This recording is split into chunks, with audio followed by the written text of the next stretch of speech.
آپ کی سیاست اس پر قبضہ ہے عالمی اداروں کا، اقوام متحدہ کا، جنرل اسمبلی کا، سلامتی کونسل کا،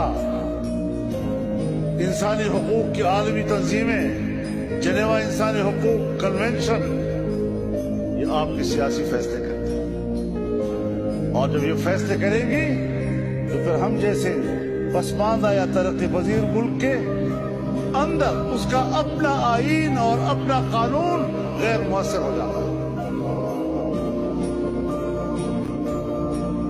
ہماری معیشت اس کو کنٹرول کر رہے ہیں بین الاقوامی ادارے۔